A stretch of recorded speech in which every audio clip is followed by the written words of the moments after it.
नमस्कार, खबर दोपहर में आपका स्वागत है। मैं हूं आपके साथ सिरांधा। शुरुआत तो बड़ी खबर के साथ करेंगे। जम्मू कश्मीर से बड़ी खबर, जहां बडगाम में सेना ने 2 आतंकियों को मार गिराया है। सेना की तीसरे आतंकी से मुठभेड़ जारी है। इलाके में बर्फबारी और बारिश के चलते सेना को मुश्किलों का सामना करना पड़ रहा है।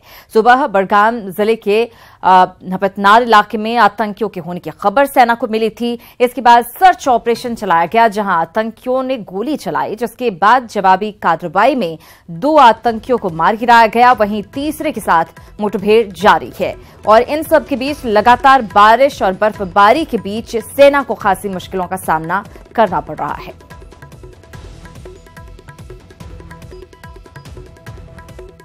तो जम्मू कश्मीर के बडगाम की तस्वीरें आपको दिखा रहे हैं। हम आपको बता दें, सुबह दरअसल सेना को सूचना मिली कि यहां पर आतंकी छुपे हुए हैं। उसके बाद यहां पर सेना की टीम पहुंची। सेना की टुकड़ी के ऊपर जब फायरिंग की गई आतंकियों की तरफ से, उसके बाद जवाबी कार्रवाई में 2 आतंकियों को सेना ने मार गिराया है।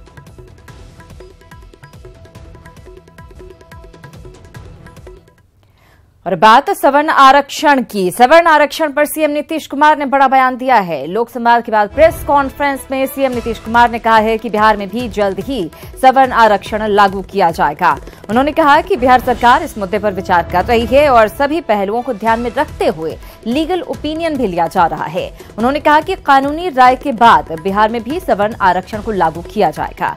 इससे पहले सीएम नीतीश ने लोक संवाद में शिरकत की और सिस्टम में बेहतरी के लिए चयनित लोगों से सुझाव दिए।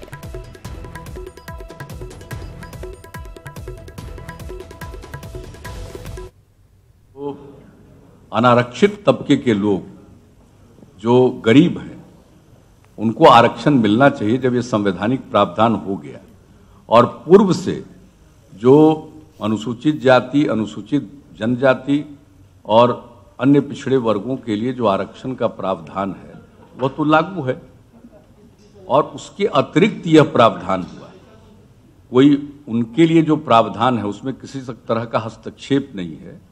एक नया प्रोविजन कॉन्स्टिट्यूशन में किया गया है कि ये कॉन्स्टिट्यूशनल है, ये किया जा सकता है। सेंटर ने अपने सर्विसेज में उसको लागू किया है, स्टेट में भी हम लोग लागू करेंगे और उस पर हम लोग विचार कर रहे हैं कि संविधान के संशोधन के बाद क्या ये एग्जीक्यूटिव ऑर्डर से होगा या कोई एक्ट बनाकर होगा। इस पर लीगल ओपिनियन हम लोग ले रहे हैं कि कौन सा प्रोविजन ठीक होगा। अगर एग्जीक्यूटिव ऑर्डर से होगा या एक एक्ट में प्रोविजन करके इसको हम लोग करेंगे, अपने स्टेट सर्विसेज के लिए जो एक्ट है उसमें प्रोविजन करें। इसके बारे में लीगल ओपिनियन हम लोग लेंगे और लीगल ओपिनियन लेने के बाद इसको करेंगे। सिद्धांत रूप में तो ये हो चुका है, इसलिए यहां भी लागू होगा कि जो अनारक्षित। तो सीएम नीतीश कुमार का कहना है कि लीगल ओपिनियन ली जा रही है, जल्द ही बिहार में भी सवर्ण आरक्षण लागू हो जाएगा।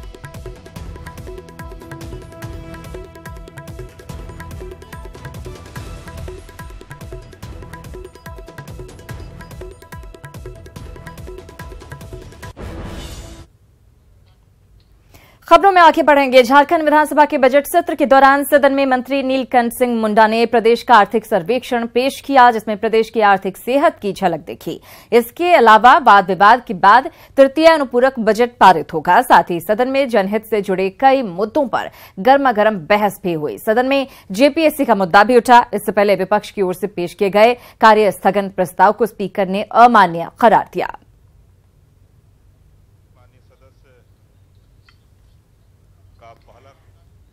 और झारखंड विधानसभा में मुख्यमंत्री प्रश्नकाल के दौरान विधायकों के सवालों का जवाब सीएम रघुवर दास ने दिया। इस मौके पर तमाम विधायकों ने अपने अपने इलाके की समस्याओं से जुड़ा सवाल उठाया, जिस पर सीएम ने समुचित कार्रवाई की बात कही। झारखंड बंगाल सीमा पर बांग्लादेशी घुसपैठियों से जुड़े मुद्दे पर सीएम ने कहा कि इस मामले में केंद्र सरकार को पत्र लिखा गया है। इसके अलावा जेवीएम विधायक प्रदीप यादव ने ओबीसी रिजर्वेशन से जुड़े सवाल का भी सीएम ने जवाब दिया। इसके अलावा कई अन्य सवालों का मुख्यमंत्री ने जवाब दिया।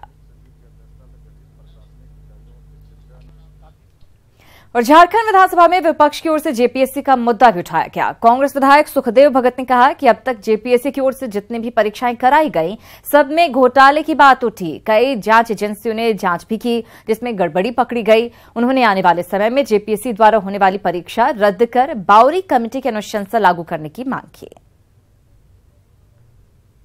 और 24 दिनों में 2 अनुपूरक लाना और जितना अनुपूरक आता उससे ज्यादा राशि सरेंडर कर दी जाती है। इसलिए मैं बार बार कह रहा हूं वित्तीय कुप्रबंधन वो तो मसला है ही है। जेपीएससी का मसला भी बहुत अहम है क्योंकि जो सर्वोच्च पदाधिकारी का जिससे चयन किया जाता है, जिसके माध्यम से चयन किया जाना है जेपीएससी, मैं समझता हूं वो अपने परीक्षा में खुद फेल हो रही है। जेपीएससी खुद अपने परीक्षा में फेल हो रही है। भ्रष्टाचार का ये आलम है कि सरकार के संज्ञान में भी है और 18 सालों में 5 बार एग्जाम कंडक्ट करना और लगातार जिस प्रकार मैं समझता हूं कि मजाक बना के रखा है उसकी क्रेडिबिलिटी भी डाउटफुल है। जनता दल यूनाइटेड राज्यसभा में नागरिकता संशोधन बिल का विरोध करेगा। जेडीयू की कल हुई राज्य पदाधिकारियों की बैठक में यह फैसला लिया गया। जेडीयू महासचिव केसी त्यागी ने बैठक के बाद कहा कि विवादास्पद मुद्दों को लेकर जेडीयू अपने पुराने रुख पर कायम है। उन्होंने यह भी कहा कि जेडीयू का एक प्रतिनिधिमंडल इसी महीने असम जाएगा जो वहां संघर्ष कर रहे लोगों के अलावा आम जनता और सिविल सोसाइटी के लोगों से मुलाकात करेगा। आपको बता दें कि पहली बार नहीं है जब सरकार में साथ रहते हुए भी किसी बिल के खिलाफ जेडीयू बीजेपी के विरोध में है।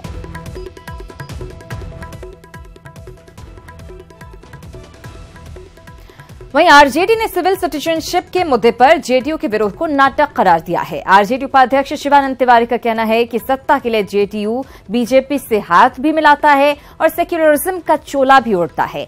वहीं कांग्रेस ने भी जेडीयू के रुख को पाखंड बताया है, जबकि जेडीयू ने विपक्ष के आरोपों पर पलटवार किया है और कहा है कि पार्टी मुद्दों की राजनीति करती है। वही है कि जैसे गुड़ खाएंगे लेकिन गुलगुला से परहेज करेंगे।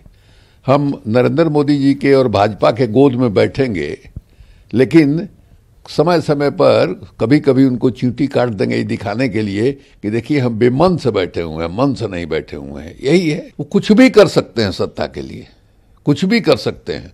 आप देखिए कि महागठबंधन में थे तो उस समय राष्ट्रपति का चुनाव हो रहा था तो वोट दिया उन्होंने उसको, नोटबंदी का समर्थन किया और आज जो है नोटबंदी की जब आलोचना होने लगी और ये पता चला कि साहब नोटबंदी से देश के अर्थव्यवस्था को, वित्तीय व्यवस्था को बहुत नुकसान पहुंचा है तो कहा कि हड़बड़ दड़बड़ में किया गया है। तो ये इनका स्टाइल है काम करने का, यही तरीका है इनका। देखिए, जेडीयू एक सिद्धांत विहीन पार्टी है और उस पार्टी की विशेषता यह है कि उसमें भिन्न भिन्न दल के आदतन दल बदलुओं की जमात है और अपने स्वार्थ के लिए ये कभी भी कहीं भी जा सकते हैं। मैं समझता हूं यह भी उसका एक पाखंड है और अगर कहीं और भी जाने को तैयार है तो क्या चाहते हैं, फिर से कांग्रेस के साथ जुड़ना चाहते हैं क्या? मूल समस्या है कि जेडीयू या एनडीए में जो भी पार्टियां हैं वो परेशानी में हैं। उन्हें अपना भविष्य दिख रहा है कि हम अब चुनाव जीत नहीं सकते बीजेपी के साथ। गठबंधन इस देश और प्रदेश की राजनीति की आवश्यकता है। तो विभिन्न राजनीतिक दल होते हैं, हर एक राजनीतिक दल को अपना नजरिया पेश करने का अधिकार है, लेकिन सरकार के कार्यक्रम जो होते हैं उस कार्यक्रम पर हम एकजुट रहते हैं।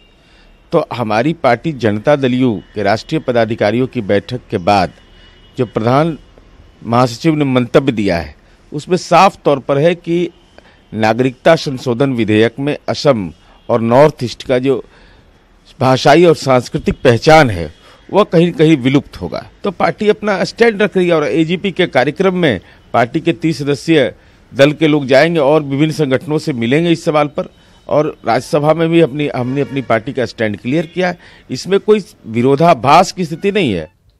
तो नागरिकता संशोधन विधेयक का विरोध कर जेडीयू विपक्षी दलों के निशाने पर है। इधर स्वास्थ्य मंत्री मंगल पांडे ने महागठबंधन पर एक बार फिर से जमकर निशाना साधा है। मंगल पांडे ने महागठबंधन को बिना दूल्हे का बाराती बताया। मंत्री ने दावा किया कि महागठबंधन जल्द ही टुकड़ों में बिखर जाएगा। टुकड़े टुकड़े में बिखरने वाला, उनको ये भी नहीं मालूम कि उनका नेता कौन होने वाला है। कोई हाथ जाके पकड़ लेता है बेंगलोर में, कोई कलकत्ता में हाथ पकड़ लेता है, कोई दिल्ली के जंतर मंतर पर किसी का जाके हाथ पकड़ लेता है। तो ये सब टुकड़े टुकड़े में बटे हुए लोग हैं, सब और सब केवल नरेंद्र मोदी जी को रोकने के लिए, ताकि हम भ्रष्टाचार करते रहें, ताकि हम देश को लूटते रहें, इसी के लिए ये सारे लोग गठबंधन कर रहे हैं। इनके पास न नीति है, न नीयत है, न नेतृत्व है, और ये बिन दुल्हे के बारात है, बिना दुल्हा का बारात। रुक करेंगे अगली खबर की ओर। वाराणसी में प्रवासी भारतीय महाकुंभ का शुभारंभ हो गया है। सीएम योगी और विदेश मंत्री सुषमा स्वराज ने कार्यक्रम का शुभारंभ किया। 3 दिन तक चलने वाला प्रवासी भारतीय महाकुंभ में आज का दिन युवाओं के नाम रहेगा। 21 से 23 जनवरी तक आयोजित इस कार्यक्रम की खासियत यह है कि इसमें हिस्सा लेने वाले के पास कुंभ मेले और गणतंत्र दिवस परेड में भी हिस्सा लेने का मौका होगा। कार्यक्रम के मुख्य अतिथि मॉरिशस के प्रधानमंत्री प्रविंद जगन्नाथ हैं। कार्यक्रम के तीसरे दिन राष्ट्रपति रामनाथ कोविंद प्रवासी भारतीय सम्मान प्रदान करेंगे। India has the largest diaspora in the world at almost 31 million. Means 3.1 crores. 31 million. And this diaspora is spread throughout the globe. However, what marks all of you is the shared common identity. And what is that? Indianness. And a shared common origin. What is that? India, our land of your forefathers.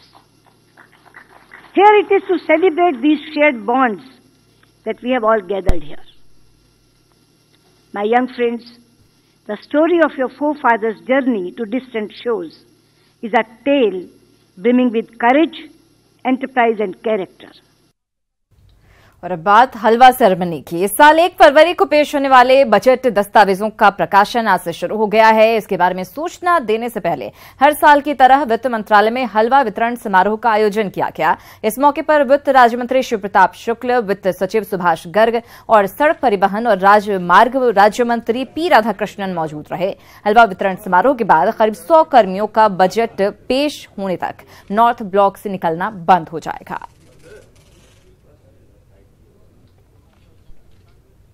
Rabri सरकार में मंत्री रह चुके Virendra Prasad Kushwaha JDU में शामिल हो गए हैं। इस वक्त की बड़ी खबर आपको दे रहे हैं। जेडीयू प्रदेश अध्यक्ष वशिष्ठ नारायण सिंह ने उन्हें पार्टी में शामिल करवाया। आरएलएसपी के युवा राष्ट्रीय अध्यक्ष राम पुकार सिन्हा भी जेडीयू में शामिल हुए हैं। तो हम आपको बता दें, आरजेडी और आरएलएसपी को झटका लगा है। राबड़ी सरकार में मंत्री रह चुके वीरेंद्र प्रसाद कुशवाहा ने जेडीयू का दामन थाम लिया है। वहीं आरएलएसपी के युवा राष्ट्रीय अध्यक्ष राम पुकार सिन्हा भी जेडीयू में शामिल हो गए हैं। खबरों में आगे बढ़ेंगे। सोनिया गांधी के दामाद रॉबर्ट वाड्रा से ईडी पूछताछ करेगी। वाड्रा को शुक्रवार को पूछताछ के लिए बुलाया गया है। इसके लिए ईडी ने नोटिस भेजा है। सूत्रों के हवाले से खबर यह भी बताई जा रही है कि वाड्रा को पूछताछ के लिए पहले भी बुलाया गया था, लेकिन वो नहीं आए थे। इस बार वाड्रा नहीं आए तो उनकी मुश्किलें बढ़ सकती हैं। ईडी रॉबर्ट वाड्रा से स्काईलाइट नाम की कंपनी के फर्जीवाड़ा मामले में पूछताछ करेगी। इसके लिए सवाल भी तैयार कर लिए गए हैं। पीएनबी फ्रॉड मामले के आरोपी मेहुल चौकसी को भारत लाने की कोशिशों को तगड़ा झटका लगा है, क्योंकि चौकसी ने अब भारतीय नागरिकता ही छोड़ दी है, साथ ही अपना भारतीय पासपोर्ट भी लौटा दिया है।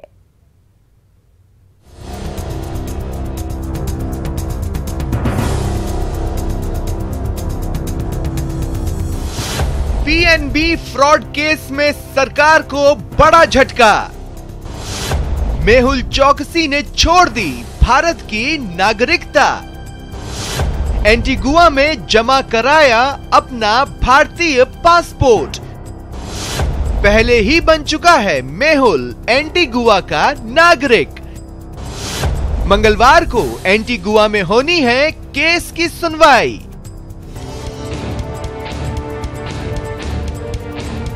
एंटीगुआ की अदालत में प्रत्यर्पण को लेकर सुनवाई से ठीक 24 घंटे पहले मेहुल चौकसी ने आधिकारिक तौर पर भारतीय नागरिकता छोड़कर भारत सरकार को करारा झटका दिया है। एंटीगुआ में मेहुल चौकसी ने भारतीय दूतावास में न केवल भारतीय पासपोर्ट जमा करा दिया, बल्कि इस बाबत $177 की फीस भी जमा करा दी है। भारतीय पासपोर्ट जमा कराने के बाद आधिकारिक तौर पर मेहुल चौकसी एंटीगुआ का नागरिक हो गया है, क्योंकि उसने पिछले साल ही एंटीगुआ की नागरिकता ले ली थी। चौकसी के ऐसा करने के बाद उसे भारत लाने की कोशिशों को झटका लग गया है। और अब उसे भारत वापस ला पाना बहुत मुश्किल है। आपको बता दें, मेहुल चौकसी पीएनबी फ्रॉड मामले का मुख्य आरोपी है। चौकसी पर 14,000 करोड़ कर्ज लेकर फरार होने का आरोप है। हीरा व्यापारी मेहुल चौकसी गीतांजलि ग्रुप का चेयरमैन है। अपने भांजे नीरव मोदी की तरह पीएनबी फ्रॉड केस में फरार है चौकसी। चौकसी के खिलाफ आर्थिक भगोड़ा अधिनियम के तहत कार्रवाई हो रही है। चौकसी के खिलाफ जांच हो रही है।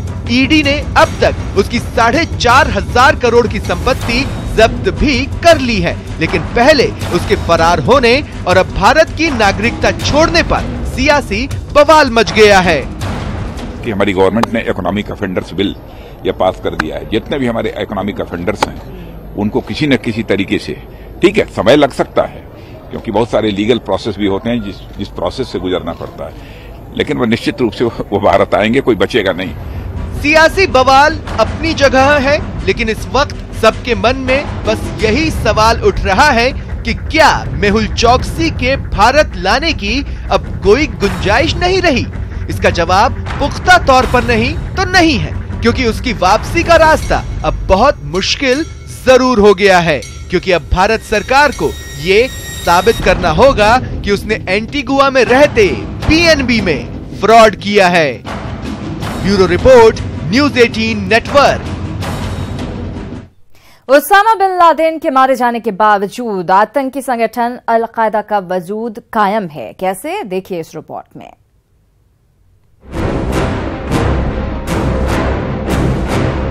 अल-कायदा आज भी कहीं न कहीं अपने वजूद में है, वो पूरी तरह से खत्म नहीं हुआ है। अफ्रीका के 8वें सबसे बड़े देश माली के उत्तरी इलाके में अल-कायदा के जिहादियों ने संयुक्त राष्ट्र के शांति मिशन पर अब तक सबसे बड़ा हमला किया। अल्जीरिया के सरहद के पास आतंकी हमले में 10 संयुक्त राष्ट्र शांति सैनिकों की मौत हो गई, जबकि 20 से अधिक घायल हो गए। स्थानीय लोगों ने बताया कि जिहादी कार और बाइक पर सवार होकर कैंप पहुंचे थे। हालांकि ये भी दावा किया जा रहा है कि शांति सैनिकों ने भी जवाबी कार्रवाई में कुछ आतंकियों को मार गिराया। संयुक्त राष्ट्र के महासचिव ने इस घटना को आतंकियों की कायराना करतूत करार दिया है। साल 2012 से ही माली आतंक का दंश झेल रहा है। इसके बाद से संयुक्त राष्ट्र ने अपने शांति सैनिकों को यहाँ भेजा था, जिसके तहत 12,000 सैनिक काम कर रहे हैं। इधर सोमालिया में अल शबाब से जुड़े आतंकियों को ठिकाने लगाया गया है। अमेरिकी सेना के मुताबिक आतंकवादी संगठन अल शबाब के 52 आतंकी मारे गए। दक्षिण सोमालिया में हवाई हमले में दहशतगर्दों का सफाया किया गया। हवाई हमले में किसी स्थानीय नागरिक के मारे जाने की खबर नहीं है। सोमालिया की सेना के खिलाफ किए गए अल शबाब के आतंकियों पर जवाबी कार्रवाई में ये हमला किया गया। अल शबाब अल कायदा का सहयोगी संगठन है, जिसका सोमालिया के दक्षिणी और मध्य हिस्सों पर कब्जा है।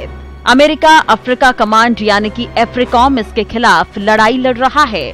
Bureau report, news 18 network. CM Nitish Kumar ने 2021 में जातिगत आधार पर जनगणना करवाने की मांग की है। सीएम ने कहा कि 1931 के बाद जातिगत आधार पर जनगणना हुई ही नहीं है। अगर जातिगत आधार पर जनगणना होती है तो आबादी के अनुरूप सबको आरक्षण का लाभ मिल पाएगा। तो हम आपको बता दें, आरक्षण का लाभ तभी मिल पाएगा जब जातिगत आधार पर जनगणना होगी, ये कहा है सीएम नीतीश कुमार ने। मुझे इस पर कोई एतराज नहीं। हम लोग तो अभी बाउंड हैं सुप्रीम कोर्ट के फैसले के कारण। उन्होंने 50% का लिमिट किया है। मंडल कमीशन जो लागू किया गया सेंटर में, उसके आधार पर जो उनका फैसला है, तो अभी तो उससे हम लोग बाउंड हैं। और चूंकि संवैधानिक रूप से जो सुप्रीम कोर्ट के निर्णय का अर्थ होता है, इसलिए वो अभी है।